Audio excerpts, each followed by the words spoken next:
بہت سارے لوگ امام حسین کا غم مناتے ہیں کہ ان کی شہادت ہو گئی کربلا میں، ان کے بچے شہید ہو گئے اور ان کا پورا خاندان جس آزمائش میں مبتلا تھا، یہ سب بیان کرنے کے بعد روتے ہیں، دھوتے ہیں، سب کچھ غم فطری بات ہے، جو بھی سنے گا اس کو غم ہوتا ہے۔ لیکن میں یہ پوچھنا چاہتا ہوں، اگر صحیح معنوں میں امام حسین کا غم ہی ہے آپ، اور صحیح معنوں میں ان سے محبت کی وجہ سے غم کرتے ہو، کربلا کے واقعات سننے کے بعد آنکھوں میں آنسو آ جاتے ہیں، تو کبھی اپنے چہرے پر نظر ڈال کر کے بھی دیکھ لینا، کیا یہ حسینی چہرہ ہے یا نہیں؟ غم حسین کا تو ہے، چہرہ حسین کا کیوں نہیں ہے؟ بڑی بات ہے میرے عزیز، تمہارے کہنے میں اور کرنے میں فرق نہیں ہونا چاہیے۔ جس چیز کی محبت کا دعویٰ کر رہے ہو، وہ حسین اعظم رسول اللہ کی شریعت اور رسول اللہ کی سنت بچانے کے لیے اپنے بچوں کا خون بھی قربان کر دیا، اور آج ہمارے بچے، ہمارے نوجوان دن بھر نہ جانے کون سے عیش میں مبتلا رہتے ہیں، نشہ کی زندگی، تاش کے پتوں میں، شراب کی بوتلوں میں۔ کیا یہ جوانی آپ کو اس لیے دی گئی ہے؟ حسین اعظم کا ذکر سننے والا کبھی ایسا نہیں کر سکتا کہ اس کی نشے سے دوستی ہو، کبھی نہیں ہو سکتا۔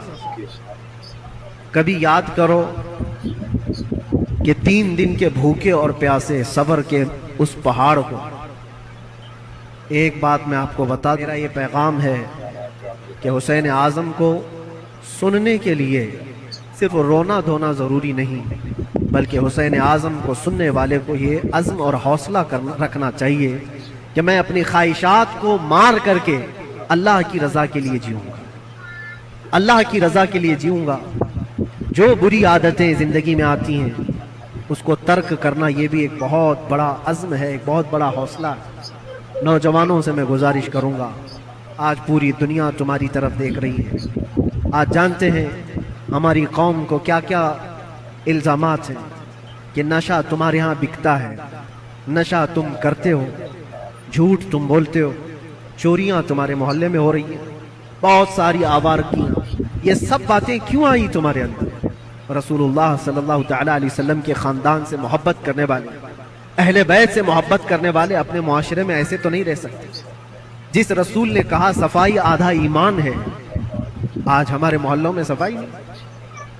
بات صرف یہی ہے کہ صرف زبان سے حسین حسین کہہ لینے کا نام حسینی نہیں ہوتا، حسینی نہیں ہوتا۔ اپنے عمل سے یہ ثابت کر کے دکھاؤ کہ ہم حسینی کردار رکھتے ہیں، یزید سے آج بھی نفرت رکھتے ہیں۔ اور آخری بات، حکومتیں سب کی جائیں گی، آج جو تخت پر بیٹھے ہوں کل اتر جائیں گے۔ یزید 3 سال تک حکومت کیا، اپنے 3 سالہ دور میں اس نے بہت ظلم کیا، لیکن تختہ ختم ہو گیا، یزید مر گیا۔ مجھے بتاؤ، آج پوری کائنات میں جھنڈا یزید کا لہراتا ہے یا حسین کا لہراتا ہے؟ وجہ یہی ہے، حق کے لیے جو کھڑا ہوا رب تعالیٰ اسے قیامت تک زندہ رکھتا ہے۔